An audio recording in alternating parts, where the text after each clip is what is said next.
Anthony, welcome to Whisky Wagon. Yeah, it's a pleasure to be here. Absolutely thrilled to be on Islay. The weather's doing what Islay weather does, which is everything. We'd love to talk to you today, let's go back in time a little bit. It's been quite a while, 20 odd years or so since Earth was turned and things started in the distillery direction. Walk us through that a little bit, that journey. I know it's been long, it's had bumps, it's had wins, it's had losses, but it's definitely a win as I look around me today. I think I've been in the drinks industry, all my career, about 45 years or so, and we moved to Scotland in 1995. And I got involved in the whisky industry as an independent bottler and at the premium end, bottling single cask. And I saw the direction of the whisky industry was on in terms of premiumisation. And, I thought it was a pretty sensible idea to build a distillery. And I think a lot of people had thought about that before me, but shied away from it because of the big risk it was and the costs involved and just the lag between building and selling your whisky. So not many people had even thought about doing it. So, I took the plunge and decided it was a good idea.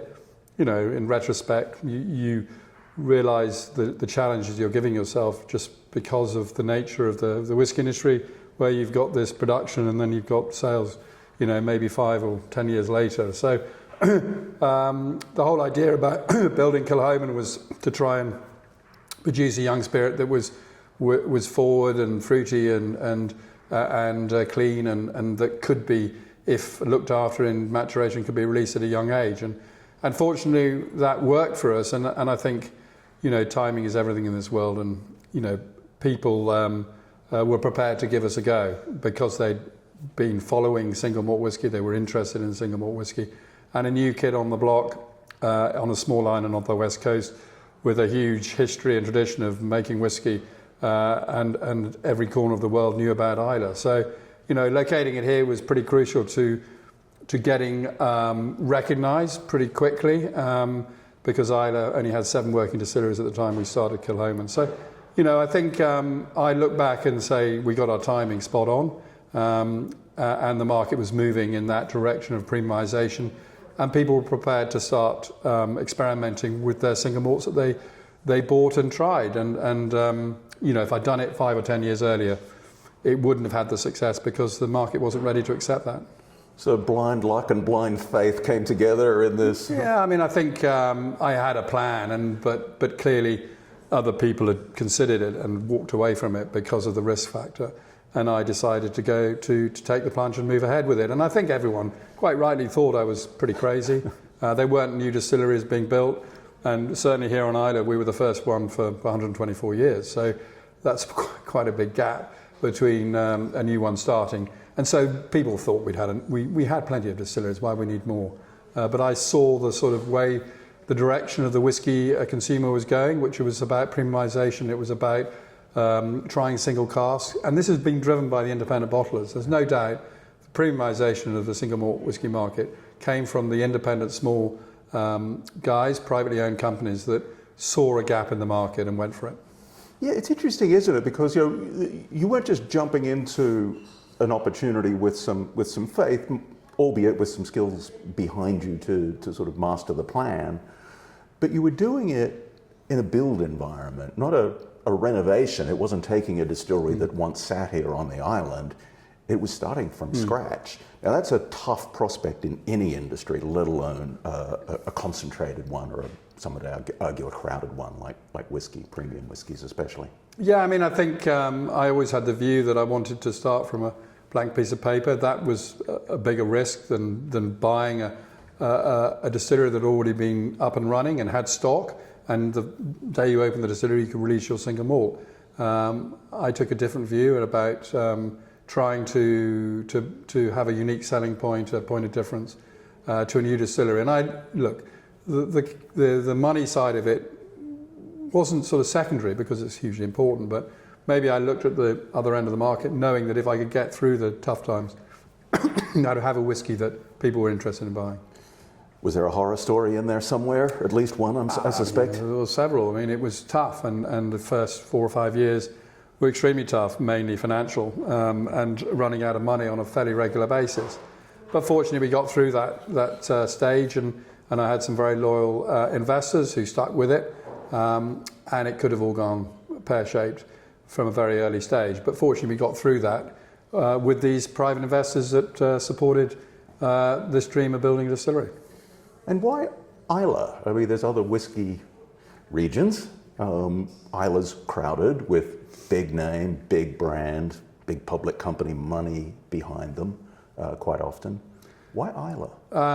Well, it's a tiny little island with a population of 3,000 people, and it's known in every corner of the world because of the whiskey that it produces here.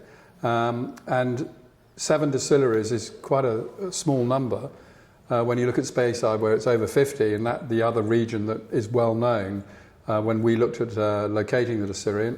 And also it helped that my wife's family knew Islay and had been coming to Islay since the 1930s. So, but I think the key was Islay, and it always surprises me that it took another 12 years before another new distillery was built here after us in Ardenhoe in 2017, and now we have three more starting up. So we got a bit of a head start, and look, Islay's got all the history and tradition that you could ever want, and we produce a different style of whiskey that people have come to love and admire. So yeah, Islay has made a huge difference in the story of Kilchoman. Did you feel like it needed to earn its place on Islay because you've got such big guns out there and because you were the up-and-comer? Was it welcoming? What was the vibe as you went through that sort of, the last 20 years, I guess? Yeah, I mean, I think, I knew that I was coming into a region that had made its name, and we had to stand up and be counted in terms of the quality of our whiskey. And fortunately, I had a very wonderful guy, Jim Swan, who was my consultant in terms of production and the design of our stills and how we produced our whiskey. And fortunately for us, people have taken to our whiskey, they've enjoyed what we've produced, and that has helped us build the brand in a small way moving forward. And you had your family involved in this along the way as well, of course. You started it with your wife, but your kids also became part of the picture at some point. How does that all work? Yeah, that was never the plan, really. I mean, I just had a dream of building a distillery. My wife, we moved to Islay to oversee the whole project. I thought that was important, that I was here on site and that we could be all part of this rather than being on the mainland somewhere where it wouldn't have been quite so easy. And the boys, look, it wasn't the plan to bring them into the business, but, as the business grew and, we know that 90% of all single malt Scotch whisky is sold overseas, you have to do some travelling. And as I was doing all that and running this, it became increasingly difficult to sort of cover all bases. So, in 2012-13, one of the boys came in because he just left university, and, he'd been involved in terms, they all had in their university holidays and school holidays while we started this business up. And I think they were very connected with it. So, although people might think that this was all planned, it wasn't planned at all. And it's happened, and it's great because people now look upon privately owned, family-run businesses something unique and different, and they enjoy to be part of that story because big conglomerate corporations don't have that sort of same connection with their consumers, I don't think. Must still make for some interesting Sunday lunches, though, as you sort of shift from roast beef to boardroom conversations. Well, I think the boys have been away from home now for a bit. Where they went to university and then they've carried on from there. So we meet up and we try not to discuss too much about the business. Although it does turn to that on many occasions just because we're all involved in it. Sure. I guess it must feel too like it's almost future-proofing the business in a way that those big public companies can't. Yeah, I mean, I think, everybody asked me, was this idea about building up the business and flogging it?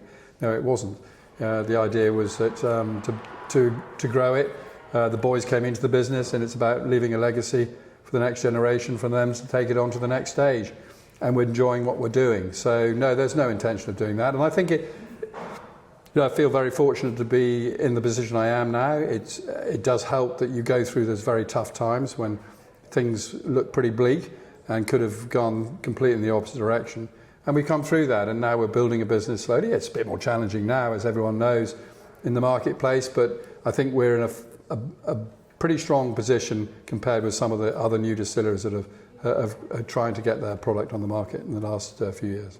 Yeah, and if you think about the way you've done that as well, some would call it old-fashioned. That's been reborn again, and you've got a full farm-to-bottle environment here, which is also fairly unusual. I look out the window here as we speak, and it's a farm, a working farm at that.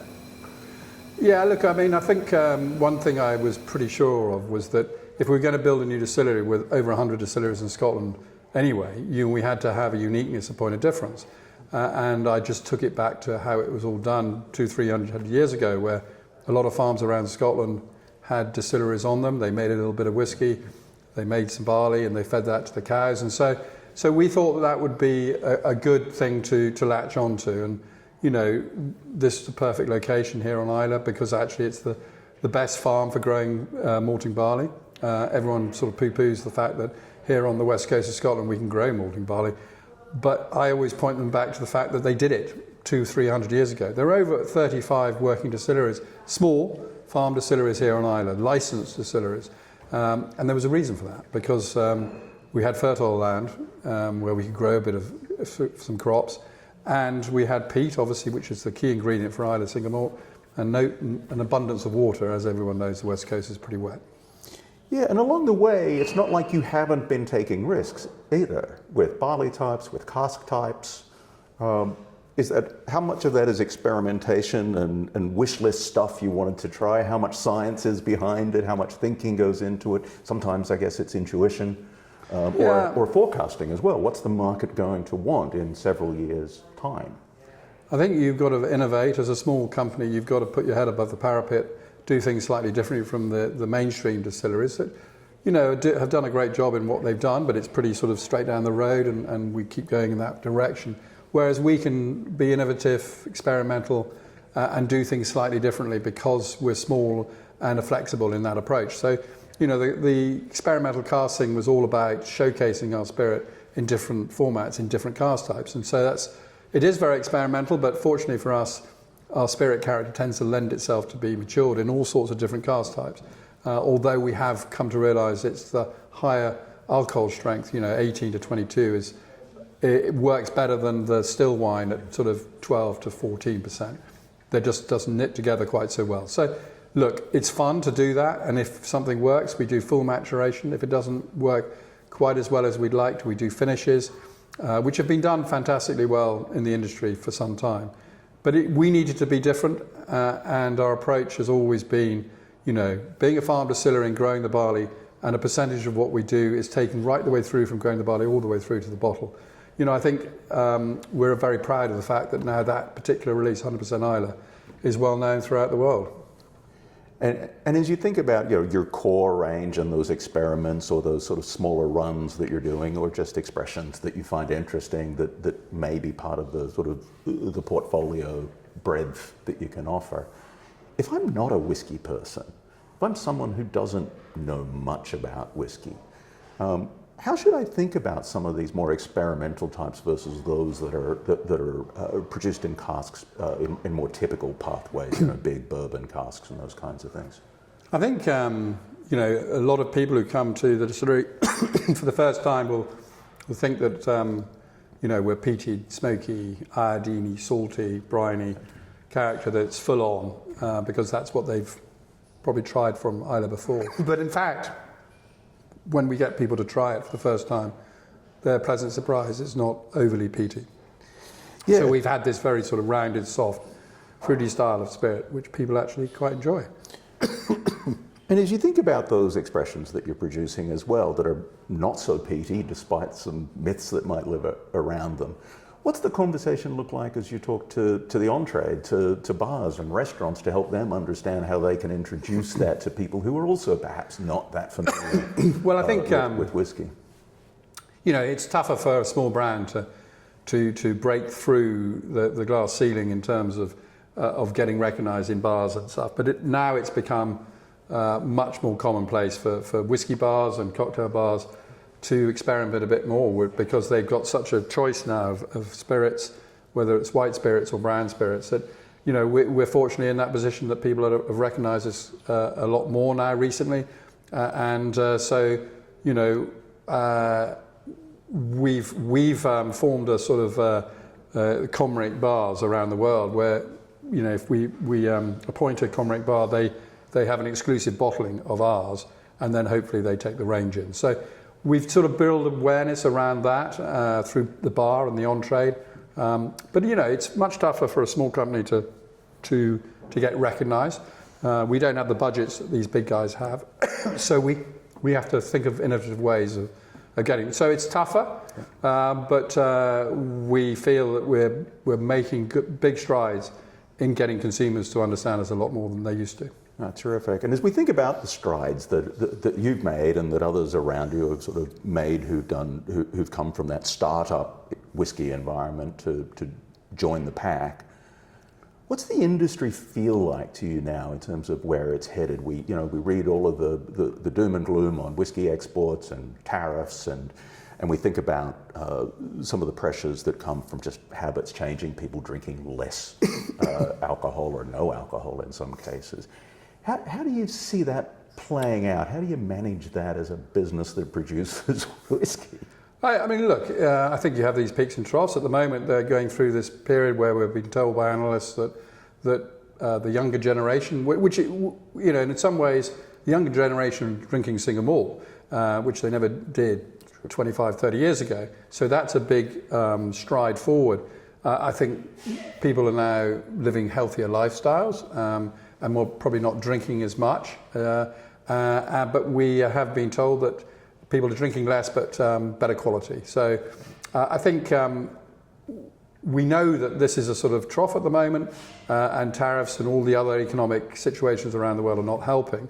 But we have huge confidence that, you know, you come through this sort of difficult period, and then you're stronger going forward. So it will come back. It will change. And I think we've ridden the wave of ridiculous growth over the last sort of 20 years probably, and then the last 4 or 5 is just crazy growth, and that's got to be consolidated and come back, and everything's got to be more realigned, and maybe the silly prices that some whiskies have been getting, that'll just soften a bit, and I don't think that's a bad thing. So I think we feel in a reasonably good position to take advantage when the market picks up. But at the moment, we don't know when that's going to happen because of just globally, everyone's not got a lot of confidence. Not a lot of confidence, but some markets that are still big whiskey markets, the Indias and Chinas of the world, where, you know, they're really starting in a very different way as whiskey drinkers to what we might see in the UK or the US or some of the West European markets. Yeah, I mean, I think we get very excited about India. And we get even more excited because the tariffs have dropped by 50%, but they're still, you know, 60, 70% tariffs. So I think it's encouraging that that's happened, and we're looking at that, and we are there in a small way. China, again, that grew for us ridiculously up until 2023, and now that's sort of slowed down because of their own internal issues that they've got in China. But look, we know that when that recovers, Scotch whisky is still very key to all these markets in terms of premium dark spirits, and they're all making their own whisky. But Scotch has always been put up there as the premium, and we need to make sure that we stay in that position. And hopefully, you know, it won't be too long before it all comes back and we're going in the right direction again. Let's hope. And then in parallel with that, of course, you've been running very quickly on sustainability. That's sort of been the maypole around which a lot of the business appears to have been built. It's certainly a storyline that resonates with younger people and younger drinkers. Was that a conscious decision? Is it because you're here and climate change is so real around you? Is it an essential of business today? I think it's essential for business today, and the Scotch whisky industry is no different from other industries in looking at being more sustainable. We've got a long way to go. I think there's a lot of stuff out there that's pretty hypocritical in terms of you know, how you get to that sort of net zero position, and carbon credits is something that I don't quite understand, and I'd much rather us be sustainable in terms of what we do here and the fuel we use and trying to generate as much as sustainability as possible. So this is something that we're consciously looking at, and the industry bodies that look after that and point us in the right direction are helping us. But here, being an island makes it more challenging than the mainland. So we're lagging behind some of the other distilleries because it's more difficult to reach those goals as it is on the mainland. But I think we certainly are fully aware of our responsibilities, and hopefully collectively as a distillery group here on the island, we can make it happen, because it makes much more sense for us to do it all together. And looking forward, we hope that will be the case in the next 2 or 3 years. But certainly, solar panels and heat recovery and biomass and all the our AD plant that we're putting in will help towards getting to that goal. Yeah.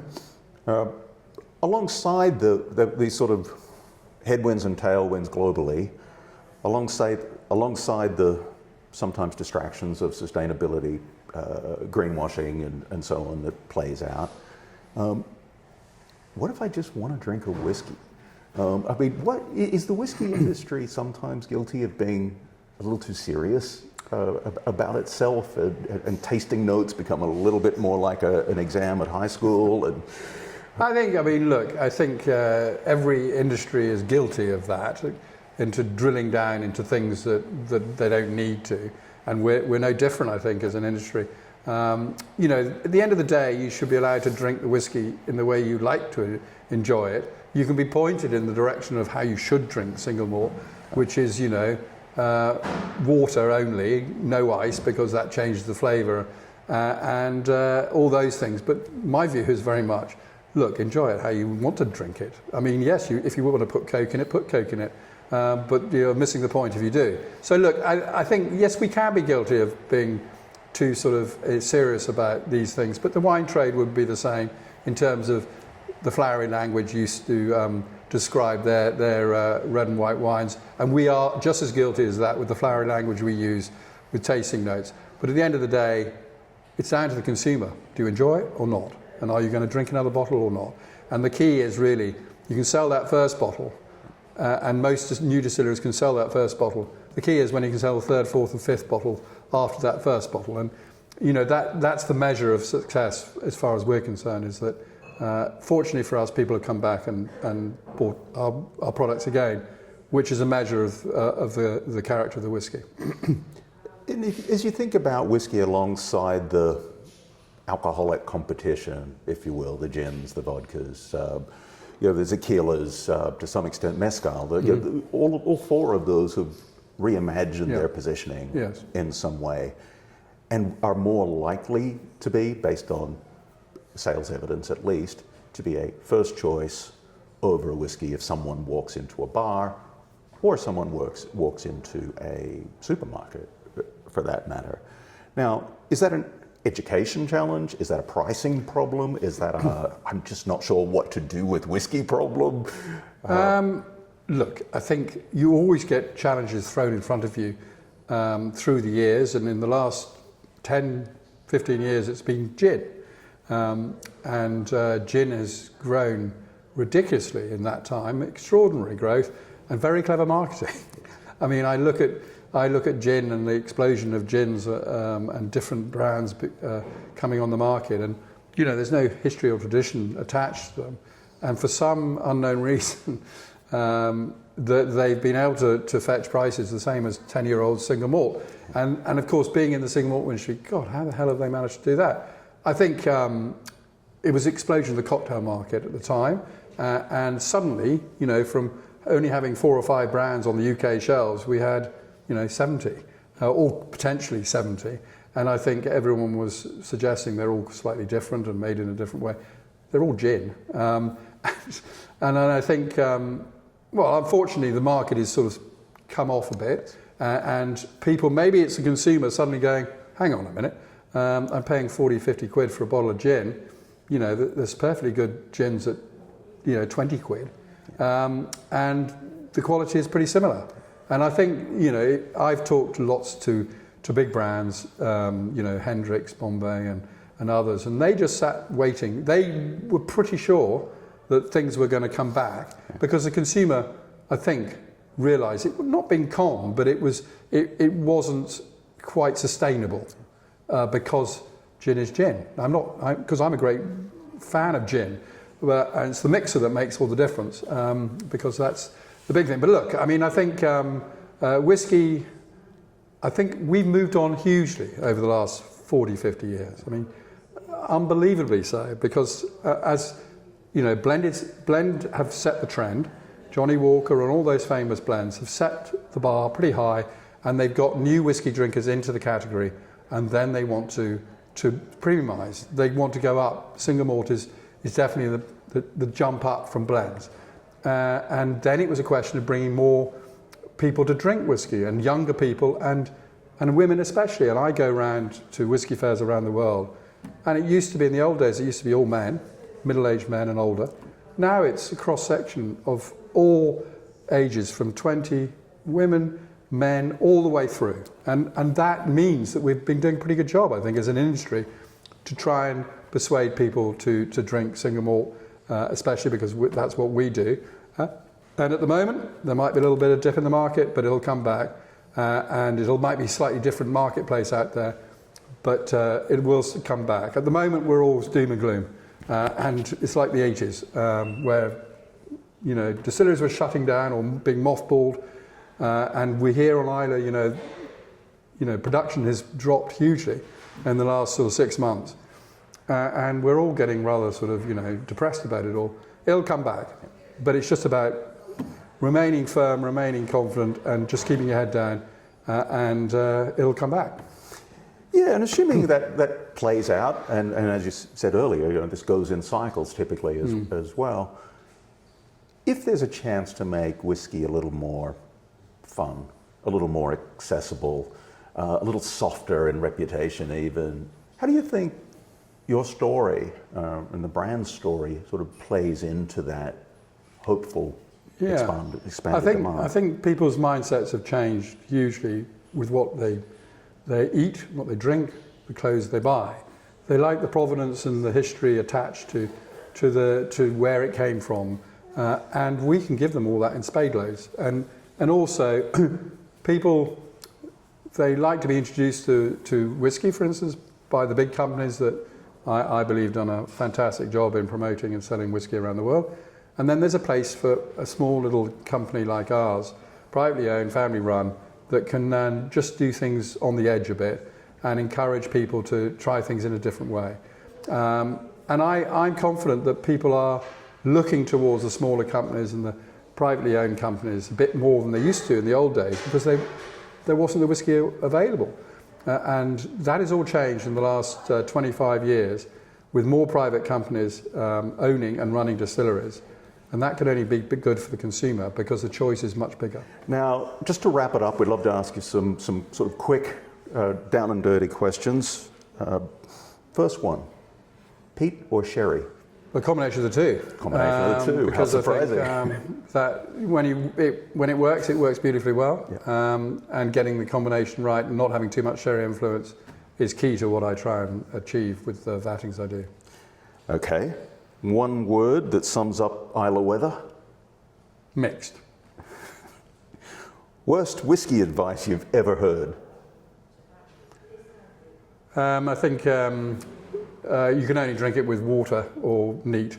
You know, drink it how you enjoy it, but drink it, and that's the main thing. Just drink it.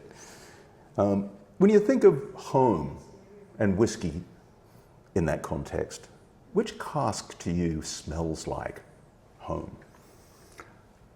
When I'm always feel that the bourbon casks to me accentuate all the style of flavour and characters that Kilchoman has, and so I would always say a bourbon cask. Yeah. And if you weren't making whiskey, what the hell would you be doing? Good question. I'll probably be retired by now. But look, I always said, and I've been in the drinks industry all my career in sales and marketing, but if I wasn't involved in that, I'd probably go, I always said to everybody, I'll just go and drive a lorry around the country, because actually I enjoy driving. And It sounds quite extreme to say that, but that's what I'd probably end up doing if I wasn't doing anything which I enjoyed and loved doing anyway. The peace and quiet of sitting in a lorry. Yeah. Last question. What was the last dram that you had that genuinely surprised you? Yours or someone else's? Well, no, someone else's, I think, because I'm not surprised with the character and quality of Kilchoman. I'm tasting and sampling it most days of the week. But look, I just believe that some of these new distilleries, no one's making poor whiskey now, and some of these new distilleries are making very good whiskey, because I think in the old days, you wouldn't have said that. In the old days, you would say the cask maturation policy wasn't great, and most of the whiskey was going into blends, so why did you have to really make sure it was being looked after? Nowadays, we're all looking to sell our distillate as single malt. And so look, I enjoy trying all these new whiskies that are just hitting the market now for the first time and saying, by God, they are good. The only thing I would say is they're quite samey, and that they're all well made, well structured, lovely fruit, and at a relatively young age. But I always say you've got to have a tweak. You need to tweak it to have your own character in that whiskey. And I think that's what Islay's got that other regions of Scotland hasn't got. Well, congratulations on what you've done here. There's certainly plenty to taste as I look out in the visitors centre here for those who are coming to visit. And good luck with what comes next. Great, thanks very much indeed. Thanks, Anthony. Thank you. Great.